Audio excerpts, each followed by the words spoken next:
Hello, everyone, and welcome to Mind Your Mental podcast. Just a reminder that this podcast is not meant to be a substitute for a relationship with a licensed mental health professional. I know they are hard to find, and I get that. I have a bunch of resources on my website if you need them, but I am not your clinician.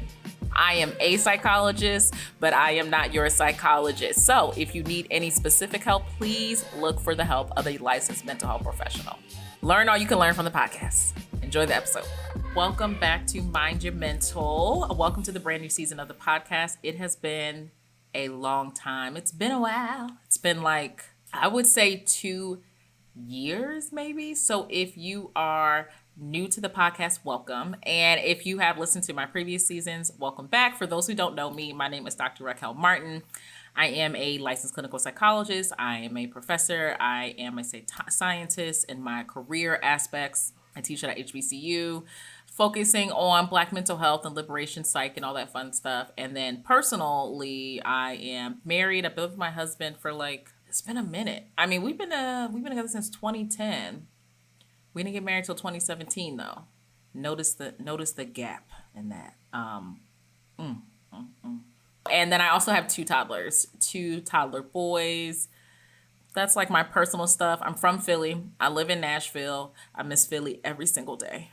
I miss being on the East Coast every single day. My God, it's there's nothing like it. We may think about moving to the DMV area. My husband said it's going to be a firm no moving to Philly. Too much crime. And I always say that builds character, you know? It just, I mean, I'm sure, yeah, it just builds character. He doesn't see it that way. He's actually from Nashville. So that's all that stuff. One of the reasons why I wanted to bring back the podcast is kind of linked with why I do this work in the first place. I genuinely think that working with Black mental health and providing care to the Black community and individuals of African descent when it comes to mental well-being overall, not even just what mental well-being overall, when it comes to physical, emotional, spiritual health, I genuinely feel like that's what I've been put on this earth to do. And I'm totally aware of the fact that there's so much stuff that's just not accessible anymore. Like, it's so hard to get access to things. So I post a wealth of information on my social media, Raquel Martin, PhD, posting a great amount of stuff in my social community. And I just thought that the podcast had to come back to be able to provide these kind of bite-sized snippets as well when it comes to information. Hey, everyone, just a reminder that Mind Your Mental is not just a podcast. It is also a amazing community, if I do say so myself. It's phenomenal. I mean, you get more access to me. What more could you want in this life? So if you want to join the community, if you're not already on the community, which, why aren't you there? Go to my social media. My social media is the same, Raquel Martin, PhD, and DM me the word community so you can get details on joining this amazing flipping community. You get more access to me, y'all. I wanted this first episode to be about goals and personal development because it is January. I know everybody has set those resolutions. Side note, I actually am not a big fan of starting resolutions in January. Now, if you have the wherewithal to be like, I can set my resolution in January or February or March or April, whatever, that's what's up. But I find that some people feel very limited to set it in January. And then if they haven't set it like January 1st or December 30th, because this year I feel like everybody was talking about resolutions all the way in December, then they feel like they're behind. So it's not even just the aspect of I don't like resolutions. I don't like the way that we have made the thought process of resolution so stringent that you automatically feel like you're behind and then you end up beating yourself up about stuff. And I just cannot stand people beating themselves up. So I don't like that aspect of it. So when we're talking about goals and resolutions and things like that, I typically go along the lines of, you can start a goal or something new on January 1st. You can start it on a Monday. You can start it on a Sunday. You can start it on a Thursday. You can start it as soon as you wake up Monday morning. You can start it at noon on Thursday afternoon, right? Because the thing that really gets in the way, I find, of most people meeting their goals is the fact that they're just being too stringent. Now, I'm also going to cover, there's a difference between providing yourself with grace and making excuses. I totally get that. But what I do find is that most people are not doing that. I do not find many people making excuses for themselves. I find most of the time people are beating themselves up and then wondering why they're not meeting these goals. And it's because you're being jerks to yourself. So I always start off with that. Set the goals whenever you want. Tips I always state when it comes to identifying goals is figuring out the underlying reason for the goal. So here's the thing. One of the biggest goals I always hear my patients talking about, or even my students in school, because I'm a professor too, is like wanting to lose weight. And notice I didn't say, oh, I want to be healthier. No, the goal is typically like, oh, I want to lose weight. Some of my students, the goal is to gain weight, but some of my students, the goal is to lose weight. And I'm like, okay, so that's a good starting point. Identifying, you know where to start. But then I want you to expand upon the reasoning of why this is your goal. So say the goal is for you to lose weight. Why? What does losing weight actually have to do? How does it align with like your values in the first place so that we can make sure it's more sustainable? So if you want to lose weight, okay, that's what's up. What's the purpose? Is it because you want to fit a certain outfit? Because at the end of the day, sizes go up in the first place. The clothes are meant to fit you. You're not meant to fit the clothes. Is it because you want to be healthier? That's what's up too. Because first of all, being healthy and hitting a certain weight goal is not the same thing. Is it because you feel as though you are going to be significantly more attractive and then people will like you better and then you'll be able to meet new people and have a new life because of losing weight? That's a different thing. And this is where I always state that like values come into place.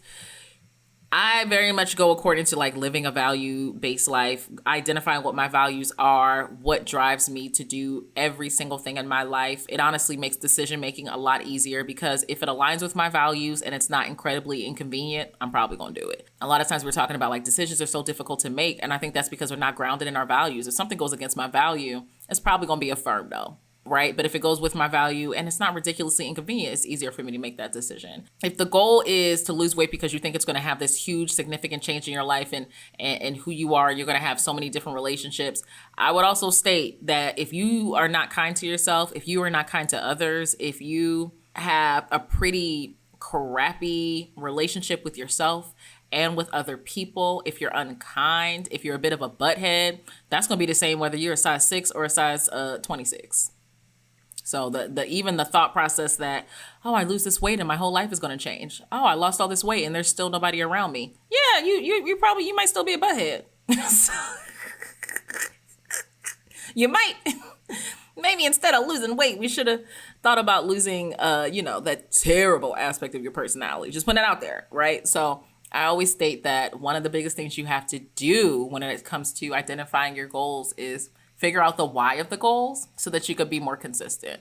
And specifically when it comes to food, I will always state as someone who has worked with many patients on their journey of trying to lose weight and then trying to identify the underlying reasons why it's tough for them to lose weight or they feel the need to lose weight. You really need to think about, with this specific goal, what your relationship with food is, because as someone who, when I gained a ridiculous amount of weight, it was because I was treating myself with food like I was using food as medicine. And a lot of people use food as medicine. When you're removing something, and I don't want to say that food is an addiction. For some people, it can be. When you're removing something, you have to replace it with something else. If food is typically your way of having stress reduction, or it's your top coping skill to make you feel better about yourself, and it stops making you feel like crap, and then you remove that, and you don't replace it with coping skills or self-care strategies or therapy, it's never going to be sustainable because it's something that you've used to survive. I don't believe in like dysfunctional behaviors. Every single behavior has a function. But when we are thinking about the way that we're coming up with goals and you're trying to remove something from your life or significantly decrease something from your life and you're not replacing it with something comparable or something that provides you with a comparable feeling, it's never going to stick. I get stressed out and I automatically go get a cookie. I get stressed out and I can't grab that cookie because I'm trying to work on that. What do I replace it with? Have I provided some education to myself about coping skills? Do I have any grounding exercises? Am I going to be able to have a session with a therapist? Am I going to be able to take a minute and a breather? If that's not the case, then you're going to get the cookie. And why wouldn't you? And it's not even a thought process of, oh, I failed because I just wasn't strong enough. It's not even being strong enough. It's like, well, we need some better planning in this scenario. Like you'll take stuff away and then not replace it with anything and then wonder why it didn't stick. And it doesn't always have to be a physical thing that's like a one-to-one relationship. It also could be something that replaces that feeling that you get from using that item, right? Like say it's the cookie, and the cookie isn't only about the cookie, but it's like the taste of the cookie and it's the joy of it. And it's the having, maybe you have a routine where you prep and you get your coffee right before you have your cookie, and you have this moment of peace where you get 15 minutes of silence with the cookie and you get to focus on that. And it's a routine, because a lot of us are also very much linked to our routines. What are you replacing it with? Like, all right, I'm not going to do that whole routine with the cookie, and it's the only time I have my hot coffee during the day or something like that. But what I'm really craving in this aspect is a moment of peace, which I get when I finally get to eat my cookie. The taste of it, how I feel once I have that, which means, maybe get a smaller cookie or have a piece of dark chocolate or something. Don't go crazy. But also the joy that I get from having this moment. If food is the only time when you are having joy, we got to change something in your life. Food is listen, I am very much about like, I am going to enjoy my meal. There is no reason why you're not about to make me be out here and not looking forward to like enjoying something that is delicious. I don't think everything has to be steeped in fat to be delicious. It does make it more delicious though. And that's just facts. That's just science. That's not on me. Some stuff is just so seasoned, like impeccable.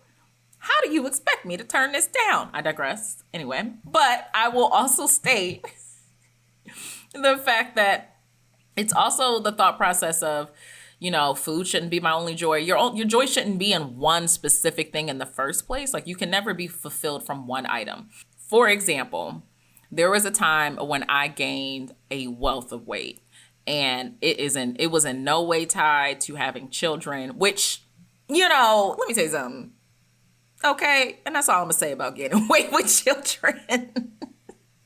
Okay, you know what I'm saying. But anyway, I had gained a ridiculous amount of weight, and it was because I was using food as medicine, because food is delicious. The food I used to get, because one, I can also cook, so it's also like, we can make this at home, or we could just spend a bunch of money to get it. But I was using food as medicine because I was I was just feeling very crappy about a lot of scenarios.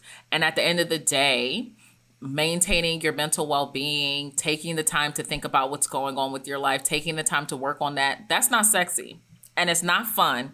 And half the time I do not enjoy it, but I always enjoy that freaking cookie. So I didn't want to take the time to invest into be like, why am I feeling this way? Have you noticed a theme with every single time you see that person, you got to go get a slice of pizza? Yes, I noticed the theme, and I'm still going to eat that young pizza. It's not always fun. So I was using that scenario. Like I was very much in a cycle of, when I was around certain people, when I was having thoughts about certain scenarios, I would typically grab some kind of like high fat, rich kind of food. When it comes to like favorite foods, it's not even like people are like, what are your favorite food?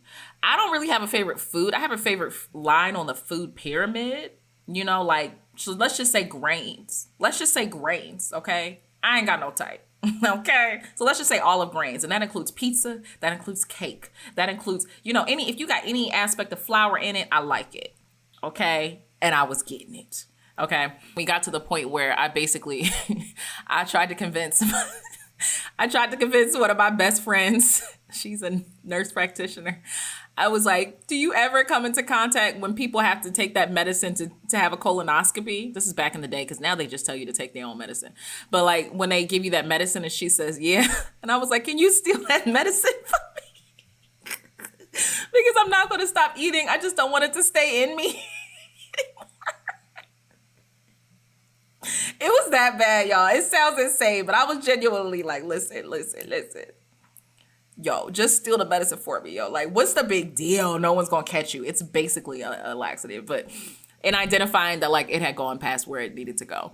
Just being honest about the fact that that it happens, right? Many people use food as medicine. That's their relationship with food. In order for me to actually lose weight, I had to address the fact that I was unhappy with a lot of things. I had to address that this scenario didn't go the way I wanted to. I had to grieve the way that scenario went. I had to ask myself what the next steps were and all of that. My mom, for example, when she started losing weight and she had to identify her relationship with food, when she was coming up, we from Philly, we from North Philly. So like, Me just being here goes against every statistic there is because I am genuinely not supposed to be here. But it was also the fact that she was always raised to clean her plate. It was like a whole thing. Like, you always clean your plate. You don't waste food. There's only so much food we have. And one of the things that contributed to her losing a significant amount of weight was the fact that she just started putting less food on her plate. Like, just knowing her routine, right? And the same way I mentioned earlier about people have routines and you're making goals and you're taking things away from that goal. Like, if your routine is having that coffee and that cookie and you like you get energy 10 minutes before oh, it's almost 3 o'clock. That means I get coffee and a cookie, and oh, I get to prep my coffee in a special machine, and oh, I get to sit in my favorite chair and I eat my cookie and I listen to these certain songs or something. Part of it is also the routine. So with me, it was losing weight. That was my goal, having to acknowledge my relationship with food, looking into mental health help, stop, being in scenarios where I knew I was going to see that mofo that was pissing me off. Just putting that out there. Just be real. I'm going to be real with you. Like, my God. For my mom, it really was more so altering her routine, knowing that, like, if I need more food, I will get more food. And also knowing that, like, you don't have to eat until you're full. You eat until you can stop eating when you're not hungry anymore. So I say all that to say, when you're identifying your goals and your resolutions and you're trying to figure out what's going on, also figure out what you're going to replace it with and do a real analysis of what's going to contribute to the sustainable goals. Because that needs to be the, like, new year, what is it? New year, new me, new year, same me. My whole thing is identifying what happens to help you have sustainable goals, because some of the times we're setting these goals in a superficial manner. And I don't mean a superficial manner meaning, oh, I just want to look good. And first of all, ain't nothing wrong with looking good. Okay. I will say that some people I've worked with them get to certain sizes and they thought they were going to feel significantly different when they look different. And the problem was internal. So it really is feel good, people say look good, feel good. It honestly should be feel good, look good, because you could be a size 6 that you wanted to be and you look amazing, and then you still go home and cry every single night. And instead of crying into cheesecake, you crying into your freaking salad, but you still feel like crap because you didn't figure out what was going on internally. Just saying. Because, like, so many people's goals have to do with their bodies. When I say you're coming up with superficial goals, you're not really setting yourself up with success. I always feel like ultimately my goal in anything I do, when it comes to being a professor, when it comes to being a scientist, when it comes to doing social media, doing speaking engagements, I genuinely want to help y'all set yourself up for success. Because as a psychologist, I always say my job is to not have a job. I hope to talk myself out of a job every single session to help you do what you need to do. Because in therapy, a lot of times when my patients graduate, because you can graduate from therapy, y'all. When my patients graduate, they'll always say the same thing. Thank you so much. You helped me so much. I don't know what I would do without you. And I always say, you did the work. You did the work. Because if you only benefited from therapy, like if you only worked on changing and evolving your mental well-being, if you only did it during your sessions, and that's if you have weekly sessions, and that's 1 hour a week, that's less than 1% of your week dedicated to you and improving. The reason why you made change, the reason why you were able to graduate from therapy session is because you were doing the work outside of session.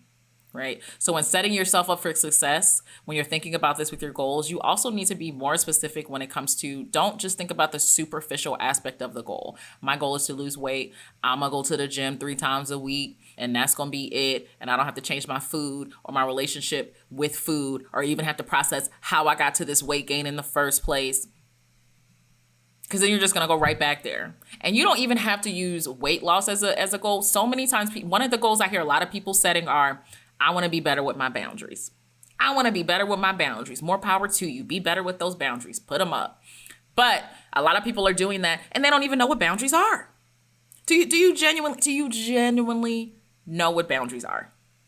Because a lot of people are saying they want to have better boundaries, and what they really want are better rules, and they want better ways to enforce their rules, and they want people to follow the script that they made for them in their head, and they want people to just do what they want them to do. Because a boundary guides your behavior. Because all you can control is your behavior. A rule attempts, and half the time it's not successful. A rule attempts to guide someone else's behavior. And it's important to know the difference, because someone can violate a rule and your boundary can still hold firm, right? My boundary is I don't stay places where I'm uncomfortable. The rule in the room is like, don't scream. Somebody starts screaming, They violated that rule. But your boundary is you don't stay places where you're uncomfortable and you leave. They violated that rule, but you stuck with your boundary. I'm not about to stay up in here and have you screaming in my face like you lost your mind. I ain't the 1, 2, or 4. So I'm a dip, right? If you're in identifying goals when it comes to boundaries, also look at different aspects of boundaries. Think about what category you're thinking about. Are you thinking about personal boundaries, physical boundaries, emotional boundaries? Ask yourself what realm of your life you're trying to improve with this goal, if the goal is a boundary. Know the difference. And then if you get into scenarios where your boundary is violated, I see all these articles about what do you do when someone violates your boundaries? And I always say, one, terrible article, terrible heading. That's not the way that works. Because it's always saying, what do you do when someone else violates your boundaries? We're already starting off wrong. Because once again, a boundary guides your behavior. When your boundaries are violated, the first thing you do is you have to start asking yourself questions, because the only person who can violate your boundaries is you. Because that's the only person who can set them. And that's the only person who can sever them. The only person who can set your boundaries and violate your boundaries, set and sever. I like that better because of the alliteration. The only person who can set and sever your boundaries is you. You have to ask yourself questions. If you really want to, and honestly, this could be tip number 3 when it comes to your goals and things like that, is also be prepared to put some boundaries in there, to ask yourself questions, because you cannot reach goals without identifying what your boundaries are, because someone or something, whether that's you, whether that's a friend, a family member, or an environment or something, is likely going to get to the point where they might knock you off your what is it called? Kilter? Knock you off your game or something when it comes to your goal. It always happens. And to do that, you're going to have to establish what your boundary is. So, tip number 3, final tip when it comes to doing what you want to do with your goals and establishing the boundary piece. If you violate your boundary, you have to ask yourself questions so that you can fix it in the first place. And this is why it's really important to understand the difference between boundaries and rules, because when a boundary is violated, when you have violated your boundary, that doesn't mean that it's the end of the world. That means you need to be the Inspector Gadget of you. Inspector Gadget. Who knows generationally who will actually get that reference, but you have to be the investigator. You have to be you got to be like dun dun. You know, you got to be the Law and Order person of you. Why am I not? You got to be the Olivia Benson. Olivia, you got to be the Olivia Benson of you, right? So you violated a boundary. Let's give an example. What's a boundary I violate for myself all the time? I'm working on it, y'all. Dr. Martin's in therapy too. Oh, bedtime. My boundary when it came to trying to maintain my physical boundaries, my self-care in the physical realm, was that I had to go to bed by 10. And I didn't. So the next day when I feel like trash, which I do because I need to go to bed at 10 because I get up at 6 on a good day. The boys, they sleep however they want to sleep. On a good day, I had to wake up at 6. So the next day when I feel like trash, and as a result, I am cranky and things aren't getting done the way they should, and my executive functioning is all the way off. We're actually going to do an episode on executive functioning because a lot of y'all automatically assume you have ADHD and really you just need to go to sleep. I mean, I'm not saying you don't have ADHD, but I'm not going to say you do. You could also just, go to sleep, stop scrolling past midnight. But anyway, I digress. I was up the next day feeling cranky, and the first thing I did after getting some tea and, I don't know, I probably stubbed my toe and flipped the table, having to process all right, what got in the way of me sticking to the goal, because the ultimate goal is to go to sleep at 10, so I'm in a better space to be a better human being. What got in the way? With me, it's one or two things. No, actually, it could be a couple of things. One, I'm reading a book that I need to put down. I'm scrolling randomly, looking at research articles. Oh my God, I'm such a nerd, y'all. Such a nerd. It could be watching TV or it could be reading a JAMA article. Either way, I'm just oh my God, I'm so excited to do this. Such a nerd, y'all. This is who I am. Or doing tasks at the end of the day. So, and trying to identify what got in the way of me violating my boundary, I had to do a bit of a restructuring to see how this keeps happening. Now, for this night, let's say if it was just me watching TV, I tend to have a habit of, I dedicate so much of my life to everyone else during the day, as a professor, as a mother, as a wife, as a scientist, shoot, as a content creator. Like, a lot of my time is dedicated to providing services to others, whether it's teaching my students or answering their questions or giving them office hours, whether it is hanging out with my boys and giving them what they need when it comes to attention, whether it is checking in with my husband and making sure that he's good. All of that. So sometimes by the end of the day, when it's the first time of the day where I've actually had to dedicate to myself, I kind of feel the need to like get that time back. Like, I'm going to dedicate this time to myself. And even though I know I feel like crap, and even though I know that I'm tired and I'm dazing and I'm like dozing off, I still will just shake it off and keep scrolling, because it's like, I deserve to have time to myself too.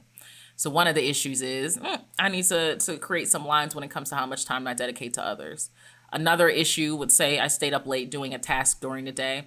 Sometimes you need to identify whether this task can be completed the next day, or if the task is even necessary. Like, some stuff is just unnecessary. Do I need to spend an extra hour chopping my children's sandwiches into dinosaurs? No. Chuck the sandwich at their head and have them eat it. Catch. We're going to play a game, y'all. Like, everything's a game anyway. Nah. But like, do I need to do that? So part of it is also me having realistic expectations about what is necessary and what is not necessary. But another thing could just be, I need to find more time in the day where I have joy and time dedicated to myself, so I don't feel the need to pour it all in at the end of the day.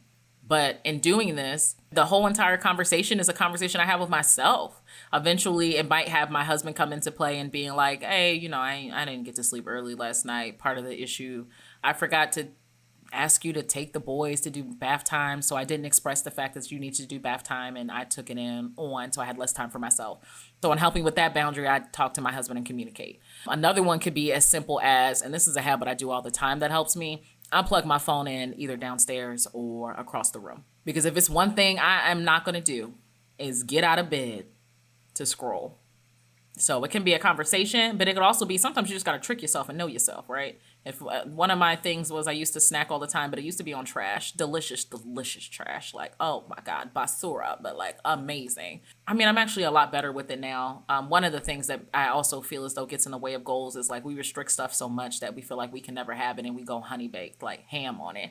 So say my thing was chocolate, got rid of all the chocolate in the house. Certain items I do have to get rid of, like I can eat a bag of honey barbecue chips in a sitting. No lie. Like there's no way it's not gonna happen. So that's the thing I can't purchase. It's like, nah, we ain't doing this. But certain things I can keep in the house and just know that if I want it, I'll have a snack and then I'll eat it. And then knowing that I can have it at any time and not putting such a stringent restriction on it actually is healthier, and it also contributes to me not overeating, Part of this can be changing your guidelines or changing what's in your house. Part of it can be having conversations with others, but it's always going to start with having a conversation with yourself. Okay, y'all. So I've shared 3 amazing tips when it comes to keeping your goals, sustaining them, and also just making sure that you don't beat yourself up if you have a bit of a lapse when it comes to your goals. Lapses and relapses are the aspect of, they're integral when it comes to setting and maintaining goals. A lot of times we have this thought process that we are going to, and part of this is because of media, y'all, but a lot of times we have this thought process that we are going to set this goal on Monday, January 1st. We're going to wake up and we're going to hear that inspirational music, and then the inspirational music is never going to stop. And that's not the case. What I do with my patients, if I'm setting them up for success, if I'm setting you up for success, we also going to talk about the time where you trip and fall, because then you're prepared on how to deal with it.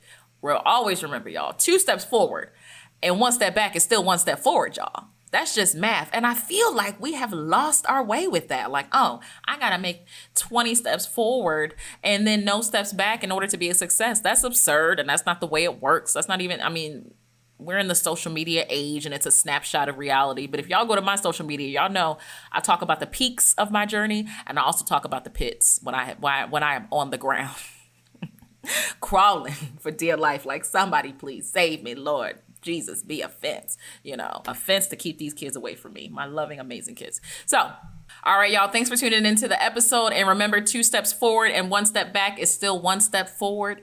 That's just math, y'all. And also, don't forget to mind your mental.